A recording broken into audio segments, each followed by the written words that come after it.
Broadcasting from the city of brotherly love, Philadelphia, to around the globe.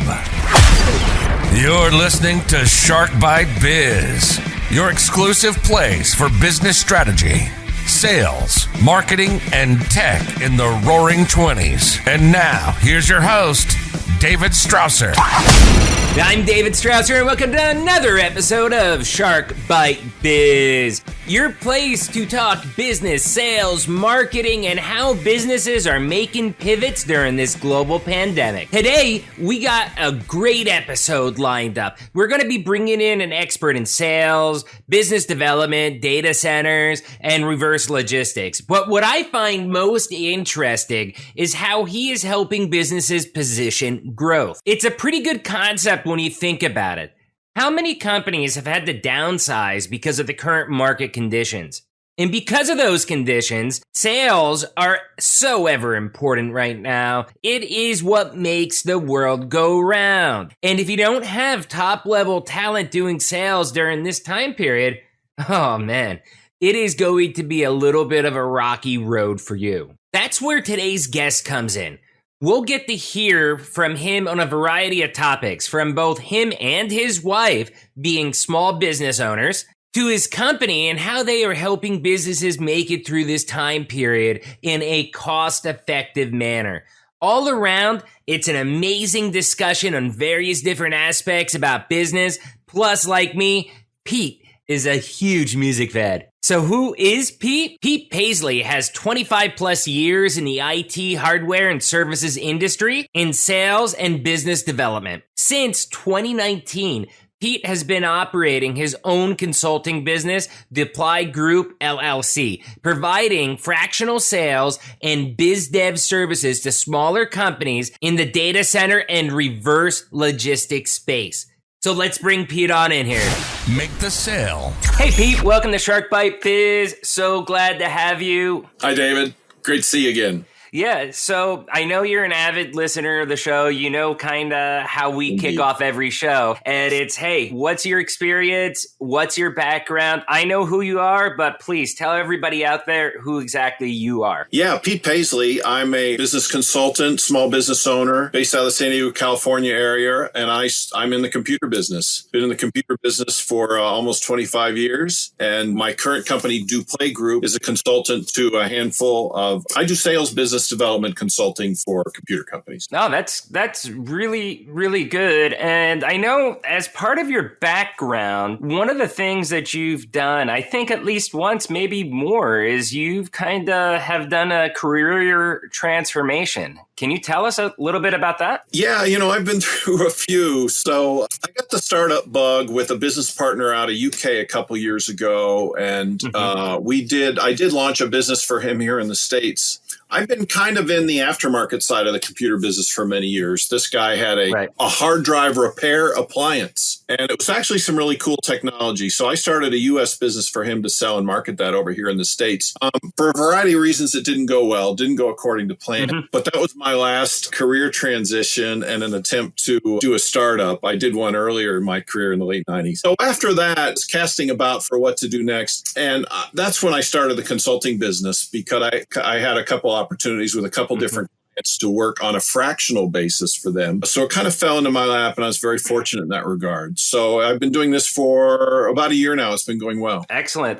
So I've got to ask you, I mean, career change is something that we do cover on the show, and it's surprising how many people have actually done that. I mean, it's kind of something like, you're young, you might pick a degree or a field, and then, what you liked when you were 18, 20, 22 is sometimes different when you're 35, 40, 45. And did you have any fear of changing at all or anything like that? Or was it just like, hey, I'm jumping in and doing this? Oh, sure. There's always some fear and uncertainty and doubt, right? I'm fortunate. I'm later in my career. I have a lot of industry relationships and a lot of people who know me within this little segment I work in. So that did help a lot, more so than when I would have been younger. I didn't have that track record or people who know me for 20 years. But yeah, you wonder how you're going to pay the bills. The bill collect, you still got your nut you have to break every month, so to speak, in terms of income. And I think for anybody, that's a bit nerve wracking. And then since you're on your own, of course, you're always nervous about, hey, you could lose this client or that client. You can become a little dependent on your clients, and their business circumstances can change. So through the COVID crisis, et cetera, it's gone pretty well. IT is a required business. IT wasn't negatively impacted. It was generally somewhat positively impacted, quite frankly. In fact, you're right. That's what I was about to say. I mean, that's one of the industries that are seeing a lot of growth. I know with ERP, we have companies that are now calling for Vision 33 that maybe they were 2 or 3 years away in their business life cycle to getting out of QuickBooks to an SAP type system. And now that has been accelerated because of e-com. They may have gone from 150 orders a week to 1,500 orders a week, and they don't have the capacity of handling that. Yeah. Is that kind of what you're seeing as well, too? In different ways, but many clients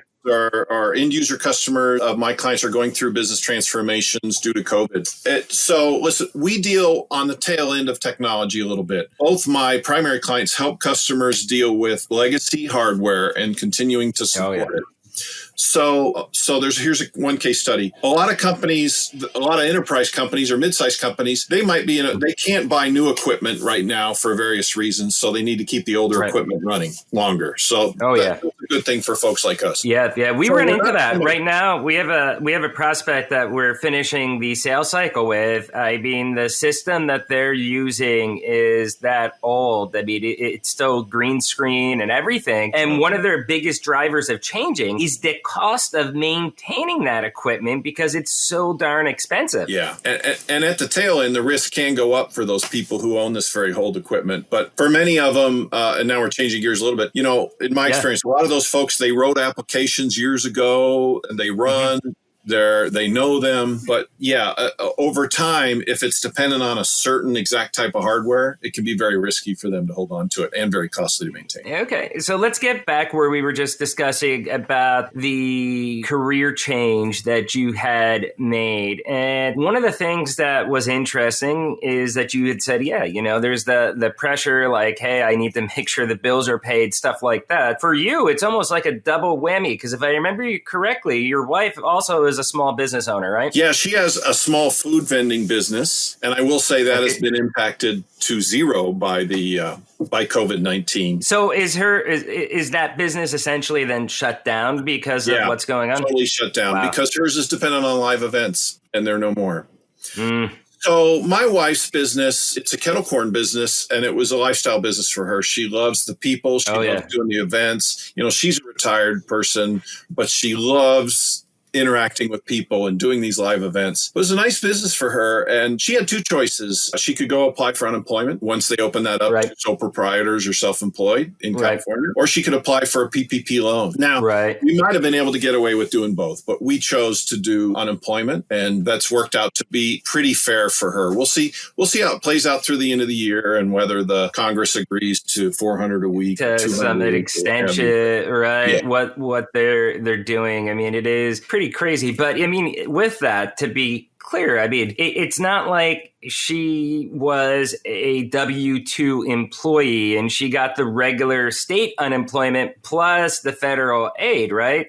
I know at least here in Pennsylvania, business owners, they could only get that federal $600 a week. That's all they got. Well, here in California, they give you the minimum in addition to that, which is about $147 a week. Oh, wow. Yeah. Wow. So it's something, it's almost $600 a month. So it's a difference maker for some people. It definitely helps, and when you had said about her doing the kettle corn at the events and stuff, it kind of made me smirk a little bit, because I remember I was looking for either a contract or employment probably about 8 years ago. And there was someone that did kettle corn for school, and they were telling me like, hey, trust me, it's a big business. You can make a couple $1,000s a month. But it just, I don't know. I didn't find it appealing. Is kettle corn that big of a business? You know, it's a pretty smart business for her. The events themselves, hard work and the setup and the teardown. It's actually the smartest food business I think you can get into. There's no product waste. There's very little pre-prep. And you just show up there, you pop your kettle corn, you sell it for as much as you can get, and you pack up, clean up, go home, you're done. Yeah, no, that's a smart thing. Yeah, the toughest challenge here is probably getting a commissary, because as a small business, you still have to show the public health department, I think it is, that you have a kitchen, prepare food at home and bring it to an event. So you can do deals with other business owners who have a commercial kitchen to register your business as their commercial kitchen. So that's probably the biggest challenge. But yeah, you can listen, there's folks out here who do kettle corn full time at the county fairs and sports events and stuff, and they make a lot of serious. Oh yeah, I can imagine. Yeah, but they're hurting. She knows friends right now, but these people are hurting right now because all their eggs were. Oh, I can imagine. And with your business too, with your consulting business, I mean, you do help a lot of sole proprietors with the PPP loans. Is that right? No, actually, I have not. Or assisting with them? Oh, okay. That I've not gotten into. Again, primarily my clients I'm doing business development and sales work on a fractional basis. Selling IT services. Okay. Yep, no problem. I'll scratch that part from the interview. I misunderstood how you had it written out. I put that in there just to make sure. I put a monkey wrench in for you just to see if you'd read it, David. Oh, no, I read it, but I thought that was like that meant that you were doing that too. I'm sorry. I thought it would be helpful to talk about PPP loans a bit. So my small business, I took a PPP loan for my consulting business.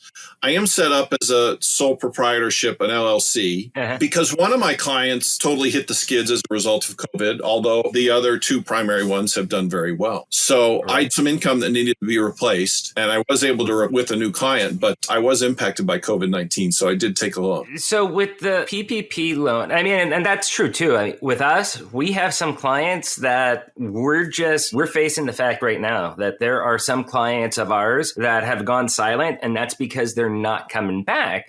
For us, it really stinks because the way that we do things like cloud hosting or stuff like that, we're on the hook. We have the contract with Amazon for AWS, not the client. They're leasing it essentially from us. So we've still got to do that commitment for those servers until the end of the term. It's not fun. I mean, there's a lot of ways I think people aren't really realizing that some businesses are losing, and some additional costs businesses are going to have to plan for. There's got to be so many painful stories out there for small and medium-sized business. I think even in some large businesses, we just haven't peeled back the onion enough to look at some of these. Now, are you saying some of your clients are basically breaking their contracts and going quiet on you, going dark? They're breaking their clients. So when we do an Amazon Web Service, so if they say, hey, David, yes, we want to buy SAP Business One with Vision 33. We want you guys to host it in your cloud because it is a managed system. Yeah. We give them two choices. They can pay for it 12 months up front, which is what we prefer, because for us to get the rates that we offer them, we have to sign an agreement for 12 months. And that gives us, the 26 or 35% discount. It varies on the server needs for each client. Right. Now, we also, just as a courtesy, because we are a decent sized business, we allow our customers to do monthly payments on that, to where they do an ACH payment. Okay. Right. They sign up auto draft first of every month. What we're seeing is now it's a much smaller amount than what we anticipated. But yes, they have bounced. They've gone silent. We can't get a hold of anybody. Yeah. And then you're left holding the bag in a sense. Yeah. Yeah. And that's the other thing too, because I mean, we've checked, I do have one out of the region I manage in the Northeast, and they've gone silent. And it's like, okay, the payments are bouncing. They've gone silent. Are they using the system? And then you log in and you see, wow, they haven't logged into Amazon to the server since April. It's bad signs. And I think when people talk about businesses needing help, I mean, even with the PPP loans, like you were saying, you got one that was meant to get you through a period of time. But if you don't have other income coming in, when it's time for businesses to ramp back up, how hard is that going to be? They're not going to have that extra working capital. Is that right? Yeah, and that's what I'm saying. I was very fortunate as just a business consultant to have a little bit of flexibility in my client portfolio who was bringing the income in. Right. And I was able to make some moves to adjust for it. And PPP helped fill a couple months from the client I lost. How much I have to pay back, et cetera, is actually still a little bit up in the air. But the point being that I could see where a lot of folks could get very much stuck if they weren't servicing an industry that was considered an essential industry, such as IT. Everything could quickly fall apart. Oh, yeah, definitely. Retail or restaurants or something like that. It could be very, very difficult. And you can't and if you're and I'm sorry, David, but as a sole no problem. Or a very small company, PPP really doesn't, if you don't have, if they replace payroll, but it's not really geared up to protect the business owner or the sole proprietor. There's a $100,000 cap on that. Oh, yeah. Interestingly enough, if you were a startup, based on the way they set it up for sole proprietors, your loan reimbursement is really tied to a percentage of last year's net earnings on your Schedule C. That can limit it a bit too. So if you started up like I did halfway through last year, I can't even max out that $100,000 in terms of how many weeks I won't get into the formula because I'm messing it up. But there's some challenges there for a lot of people. And oh yeah, no, definitely. So what I wanted to do too, while we have you here, is I want to talk about your current client. Like, obviously you don't have to give out the names or anything, but explain to us kind of what's your value? What do you do to help them? How are you helping them grow or maintain their stuff during this time period? Yeah, so my primary clients are, I've been in the business a long time. I have a lot of relationships and contacts within the industry. And when you think about it, the cost of hiring an experienced sales guy can be very, very high. And if you're a small business of, say, 25 to 30 or 50 employees, you just can't afford one of these guys. They're too expensive. Right. So, but you can get me on a fractional basis, and I can do all the same things, or essentially whatever it is you need me to do, whatever role you need me to fill. And I can kind of give you that front end to your business. And my job is to help them get in front of new opportunities, obviously. Obviously, I still measure my benefit or value to them based on the revenues I can bring in that were associated with so you are the original Renaissance.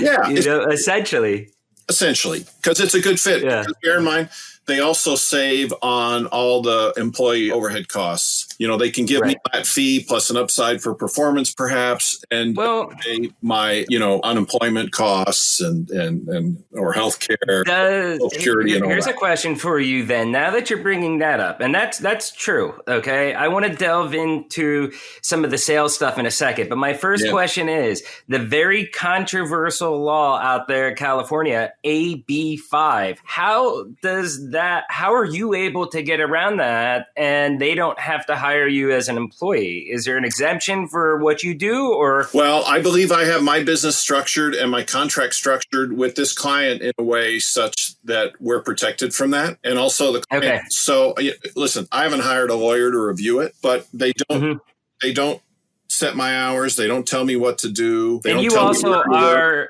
an LLC as well too, though, right? That's exactly why I'm set up as as an LLC, right? So most of the traditional rules aren't subject to this here. So I don't think AB5 would be a concern. If the state or somebody wanted to make a big case out of it, maybe they can make that argument. But AB5 is interesting. What's interesting too is the ruling with Uber, and that might be a major. Uber here in the California. Yeah. It's a big deal. Yeah, I really wonder what's going to happen with that. So with your situation as an LLC, I personally, everything I'm reading and hearing from you, I think you should be good as an LLC. I think if you were just a sole proprietor doing like a DBA or something like that, that's where you could run into the issues. Right. I feel bad for the Uber drivers though, if they're going to be cut down. Cause I mean, they're not going to have the freedom. It's not like, hey, I need an extra $50 because this or that, my keyboard broke. I need a new wireless keyboard. I'm going to go drive this weekend with Uber, make $50 and I'm done. You're not going to be able to do that anymore. It essentially is shutting that down. Yeah. That's a painful thing. And it might reduce the flexibility we have to use a Uber service because the cost of the service should increase exponentially if they're subject to employee ownership. And they're setting hours and all that. This is really, really crazy what's happening out there. I'm a little out of my element, but I think they'll end up making a carve out for somebody like an Uber or some of these large internet-based companies. The thing is, my understanding is that Uber was the main reason why who they were targeting when they did this, I thought. They are, but think about it. If Uber's subject to it, then so would, I would think, be Uber Eats and all these delivery services. And right now, these delivery services. So I really don't think it would be very popular or held up long term if these people were not considered contractors in the long run. I just think they need to adjust the law to the reality of these new services that have sprung up. We'll see. Okay. So now I wanted to pivot just general sales strategy. Okay. You're in sales, you're doing sales services for your customers. You're in, you do business development, sales, whatever it may be. How has that impacted you during this global pandemic? What pivots have you had to make in order to get deals closed? First of all, I miss the face-to-face interaction with customers because that's a key enabler for sales. Yep. To get a face-to-face meeting with the prospect, it's really a game changer in terms of moving a deal out of the pipeline into a close. I do miss conferences and some of the other items that gave us opportunities to interact with potential clients and find new leads. So those are problems. I still think the essentials of sales apply. Things have changed, but the essentials are there. You have to find a way to build a relationship with them, and it's very difficult to do via email. Yes. LinkedIn is an and with that as well too, email. I mean, one big thing that I notice, because I'm in management, so I have escalations, things like that I deal with too. And it is so easy for things to be misinterpreted in email when it's written out, and it can lead to confusion because you don't really know that person. And that's where, for me, it's just, I got to pick up the phone call and make the call. Absolutely. Listen, we need to talk to people, but in the prospecting phase, it can be hard to get people on the phone, right? Oh, yeah. It's a mixture. I still am doing a lot of lead development and opportunity development for my clients. I'm not at the point yet where I'm just there to suggest that they hire this person to do this or that. No, I'm on the phone for these people doing new business development. And I find for me. So you're doing, during this time, you're still doing prospecting then for I'm the doing clients. a lot of prospecting. That's great. Actually, one of my clients is a newer client within the last couple of months, and I have a lot of relationships to leverage. But a lot of us in sales, if you go to work with a new sales position for a new company, it's always about building the pipeline. And you can only do that by using the phone, using LinkedIn, using email, to some extent social media, although I might not be as reliant on that as some younger folks. You still have to be and build relationships with new people to jumpstart the business. Yeah. So I'm heavy into it. Has LinkedIn been successful for you? Because for me, and this is one of the reasons I started this podcast, was to replace networking. I find this to be a little bit I guess you could say oversaturated with LinkedIn. I'm being blown up by messages with everybody, trying to market to me. And that's why I was like, okay, let's start a podcast and build an audience and have them learn from people like me and experts like you. And that's why I was excited to be on your podcast and why I've been following it so much. But I think it's an excellent component of how social media, social networking can help in business development. LinkedIn has kind of been overplayed, overworked. Yeah. I just think it's part of the mix, man. I mean, it's just like developing a relationship with anybody. Everybody's approach is going to be different and unique to be successful. And let me back up for a minute. Let's know that 80% of our attempts to network with somebody fail. If you don't really know, don't have a pre-existing relationship, maybe even higher, maybe it's 90%. So it takes repetition, it takes commitment and dogged pursuit. And I'll use any combination of these tools to reach out to them because it's a numbers game, right? Right. 5, 10, 20% who will decide to interact with you and talk about business with you. Starting point of 0. I had no relationship. So whatever works. Yeah, the old numbers game cliche. And it's funny because when you hear the numbers game, you can think of that as so many things, like the numbers as far as the numbers on a piece of paper to close a deal. But it's more than just that. It's a numbers game. How many people are you reaching out to? How many are you connecting to? How many are you building relationships to? How many are you staying in contact with? Continued contact, almost like a nurture stream. Right. And I think a lot of people kind of overlook that. And right now, now, I think more than ever, that's kind of critical during these points. Yeah, I like that term. I hadn't heard it before. Did you say nurture stream? Nurture stream, yeah. Nurture stream. Good That's word. something that we do here in Vision 33. I also do it for me as well personally. Yeah. And if you want to know, well, what is nurture stream? What does that look like from David Strausser's point of view?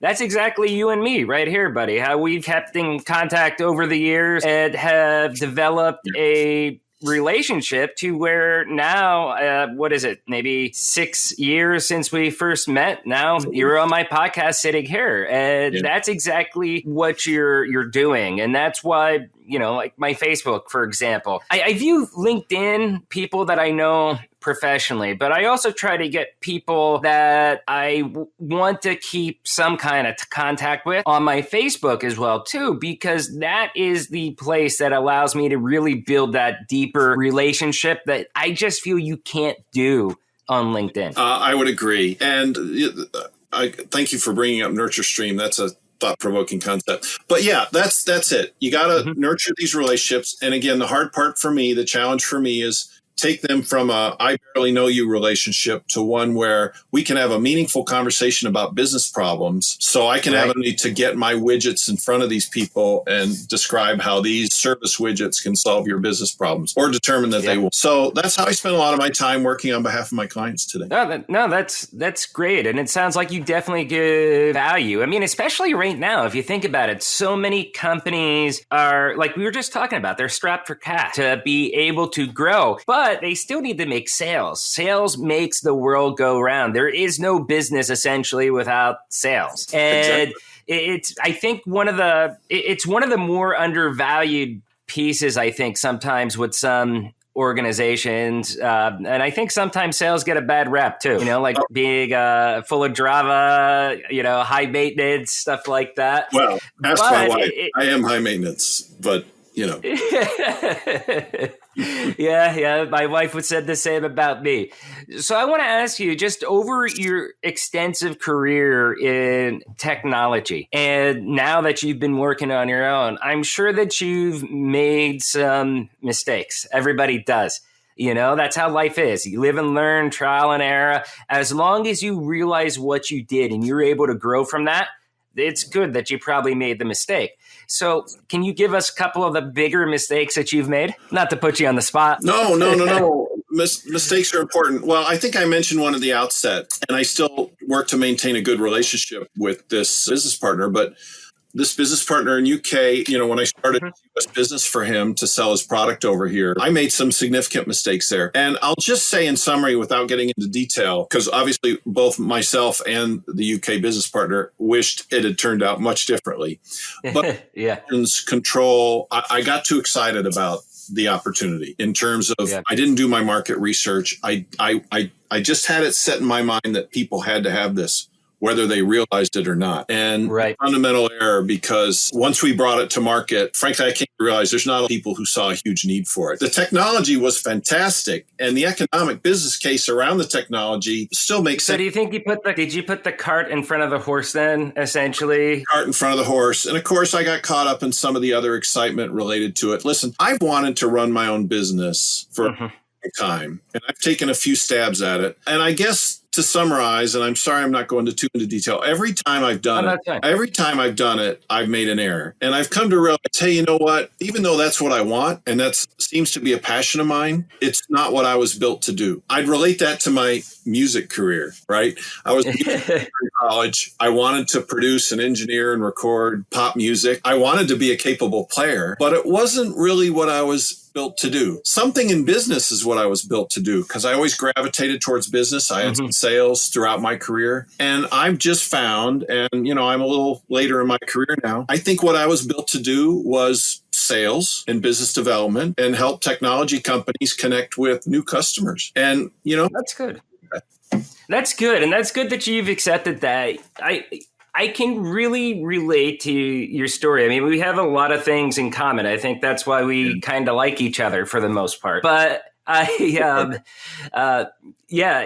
many years, I wanted to just run my own business, be myself, have my own product. And for about 6 years or so during the Great Depression there, I ended up going through where I was doing my own consulting business. And that was okay because it was pretty much, I'm a hired sales guy to do this role, that role, and whatever. But eventually I just kind of had to accept it, at least at this point in my life. I don't think I'm built for that. I'm much better if I have just a product that I can believe in, something I can grow. I'm still going to reach for the sky. Absolutely. But I kind of had to take that step and be aware and accept that. And I think once I finally accepted that, that's where instead of going like this, I just went like that. And so the doors opened, which means it was, however you want to express it, it was true to your calling or true to your purpose. And I think life's a lot more enjoyable when we're working in harmony with what our purpose or calling is. And hey, listen, it's just a sales career. And, I'm a schlock sales guy. Till this day. So that's what I meant to do. And if I can make a good living doing it, that's great. And here's the other thing I want to talk about, David. The other big piece for me was I have this tremendous flexibility in my personal life today. So we travel a lot. And that's one of the reasons I set it up this way. So if I want to go spend a few weeks in Montana, as I'm doing now, and work from Montana, I can essentially at the drop of a dime. So even though it's a difficult time, we're spending a lot more time seeing friends who live remotely and spending in places that aren't so hot in the summer and that have some tremendous big part of the economy too. You should feel the humidity out here in Pennsylvania right now. I swear, it feels so humid. It could be 60 degrees and I'd still be soaking in sweat.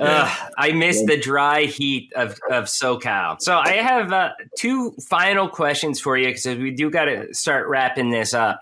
The first one is, what kind of advice do you have as far as people that are struggling, whether they're in sales, business development, or maybe they're sales driven and they're, an owner of a small business, as far as making the correct pivots and digital transformation to be able to grow during this time and not have their business go too far backwards? In a way, two separate subjects. Digital transformation is kind of a whole subject of its own. Oh yeah. And I don't know that I could say I'm an expert there. So I'm going to leave that one aside for a minute and just focus on how to connect with new prospects. Well, I view here. But go ahead, please. Yeah, what I would say with my argument there with the digital transformation is that it is part of sales right now because of how we have to communicate with sales prospects, clients. I mean, I could tell you, I'm not doing many phone calls with anybody these days, even just regular cell phone calls, audio. Most of my calls right now are actually video chats, regardless of platform. And getting used to that, I feel, is actually critical for the businesses to be able to succeed in sales right now. Yeah. Okay. So a couple things on that. So embrace Zoom and use video all the time. I don't know about you, but I'm still on a lot of calls with a lot of coworkers where it's hard to get them on a Zoom or Skype or what have you and use the video. No, use the video. Yeah. It's a different type of face-to-face, but it's face-to-face. It's a chance to interact. So even if you're on a bridge where nobody else is using it, use it. Hopefully it'll generate them to participate in that way. Now, I tell my clients, I'm a big fan of this. So so if I'm helping them build a business and a reach out campaign to their customers, the digital piece is huge, but I don't get excited about that personally, nor am I as capable on that as I am in a little more of the old school or face-to-face business development and sales. They go together using your website and your call to action on your website and your email campaigns, doing the follow-up, and I think most critically, using the right CRM tool to support that and tracking all that is huge. So I can. What kind of CRM tool do you use?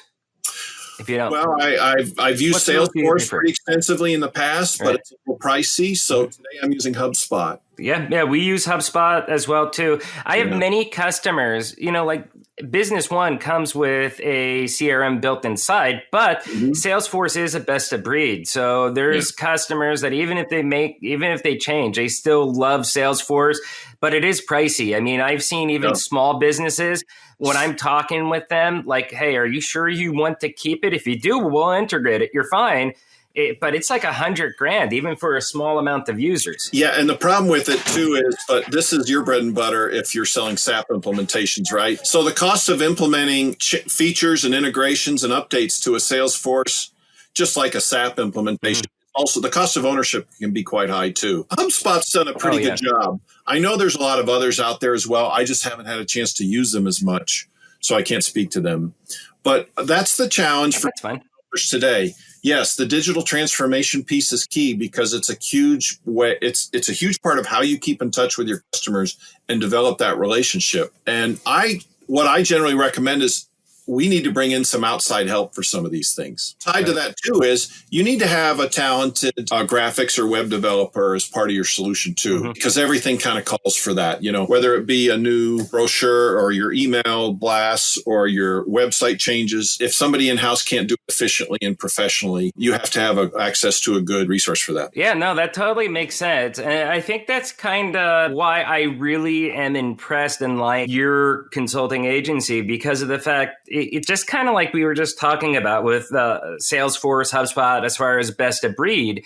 You're allowing companies to have a best of breed sales experience through somebody like you. And it's a lot cheaper for the overhead and all that other stuff by using you when they need you instead of bringing someone on full time to do it. So I guess the last question I have about you, it's got to be about music. We're both musicians. You've seen my guitar collection already. And you swear I need to diversify because they're all Les Pauls. What's your favorite guitar? Well, I love a Telecaster is probably my absolute favorite. From hey, that's cool. The guys who played them when I was a kid made me go, wow. I think they're awesome. Not a lot of guys who play Strats, play Telly. It's a single humbucker. But Strat too, they're just different sounds, man. So I do kind of gravitate towards a Telly or a Strat. Right now, personally, I don't own either one of them. I own a off. I go through stuff. Acoustics go. I love Taylor Acoustics. Hey, listen, Taylor Acoustics right there in San Diego. Yeah, right where I used to work. Yep. Paul Reed Smith makes some fantastic guitars. Oh, yeah. There's a lot of others I've picked up that are just incredible. There's a lot of fantastic products out there these days. I'm primarily a bass player. There's a lot of great basses out there these days from these kind of boutique and niche places. So, listen, I love Les Pauls. They're great. Certain type of sound. But at least you can say that my collection is beautiful, even if it is all Les Pauls, right? It's beautiful, and I'm envious, and it made me go, man, I should hold on to these things instead of just selling them when I get tired of using them, and I should actually think about building a real collection because they're not bad investment, David, if you buy the right ones and you take good care of them. Yeah. I mean, I have one. So when I sold my first $1 million client, I had to celebrate, and I bought a expensive top of the line Les Paul. I got it for about half price, I guess, with their markups and stuff. But I mean, this was a MSRP is like 6,000 plus, and I got it for about 32. And I got, I think it's a 2017 blueberry or what is it? Blue something, blue burst. It's a blue burst, blue raspberry burst. It's beautiful, and it's one of the high performance models. I love it. And then I have some mid-range Gibsons, and then I have two specialty Epiphones, one being the Joe Perry Boneyard Les Paul, which I love. Yeah. And then the other one. Does that one play well? Oh, yeah. So while the wood is not going to be the real wood like Gibsons would use, I'm told that this is the first one that came out with the burst bucker pickups. Okay. Okay. All right. So I could be wrong. I mean, this is back 2003, 2004-ish, and that the hardware on it is top notch. I could tell you that it sounds awesome. I have a buddy who's a musician. He's borrowed it to record in a song. He said it was amazing. They love it. Good testament. And the other guitar, I don't know if you saw this, but it's actually a 100-year anniversary Les Paul for Les Paul's 100th birthday. Oh. And I got that in wine red. I don't remember that one. Nice. I'll send you a picture later. I'll text it to you. So have you ever taken him in to get set up or get into Yeah, I used to be really good at doing that stuff myself, but I only got back into music probably about 4 or 5 years ago. And at that point, I can tune it and stuff, but it's like, hey, I'll just take it to somebody. It's like $40 to take it to guitar. I'll go in and get it set up because sometimes it can make a huge difference on certain instruments to get it set up. Yeah. Action, intonation, everything. Yeah. The only bummer with my Joe Perry Boneyard Les Paul is that it's got fret buzz, and they have not been able to get that out. Now, this is the second one I owned. I originally owned one when they were new back in like 2005, 6-ish, around there. But I had sold that when I moved back to Mexico one time. And it was one of those regrettable items. And it's kind of stinks because then when I bought this one, I was stuck with the fret buzz. I see. Hey, which reminds me, do you still keep in touch with Sam the Cooking Guy? Yes. I have contact info for Sam the Cooking Guy. Do you need him? So he's a regional guy. You don't get to see him here much in the San Diego area as we do. And people back east in other areas of the country probably have no idea who we're talking about.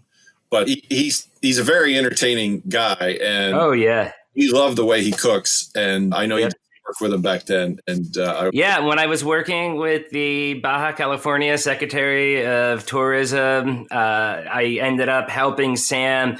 I guess you could say I was a location scout. I had to go to the different places in Baja, get it all set up, negotiate this stuff, and then set it up. And we actually had one of Baja's top chefs cook with Sam the Cooking Guy on top of a skyscraper in downtown Tijuana. That was always a dream of Sam doing that.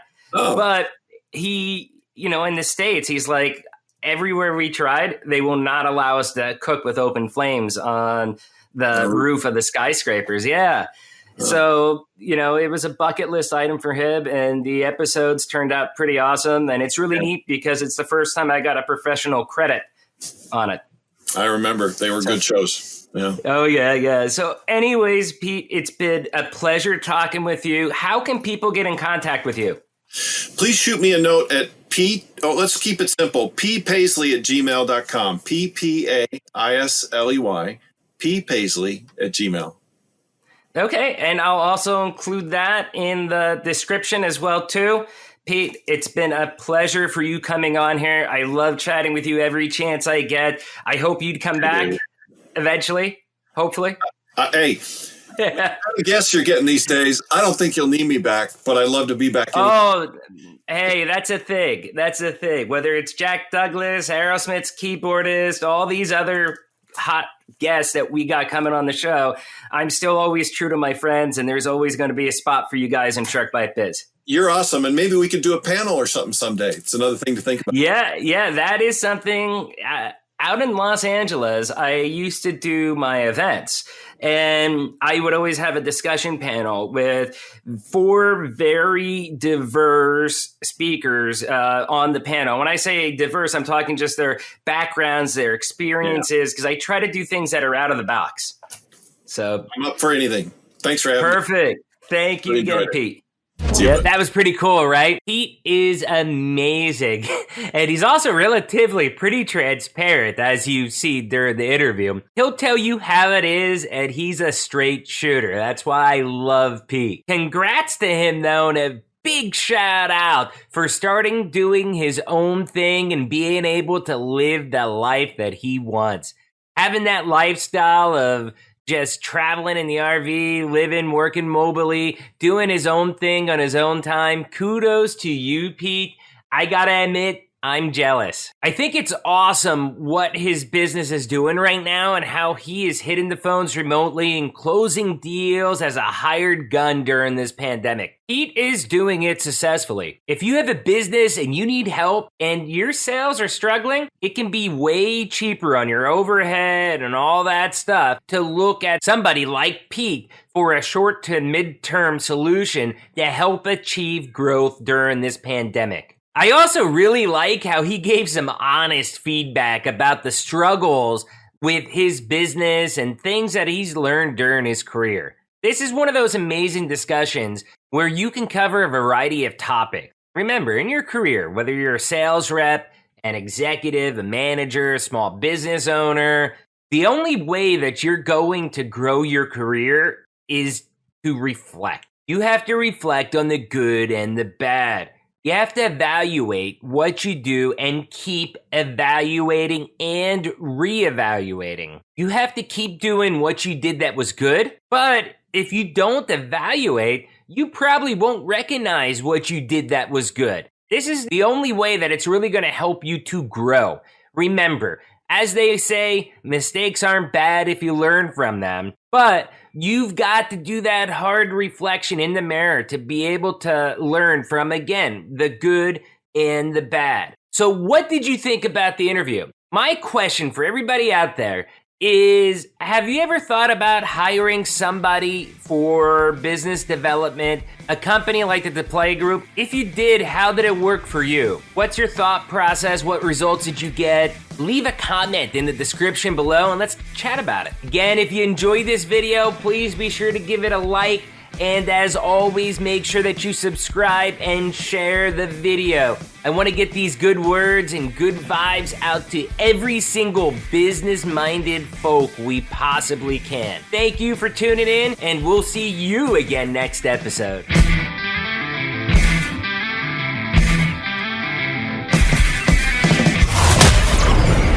Thank you for listening to Shark Bite Biz.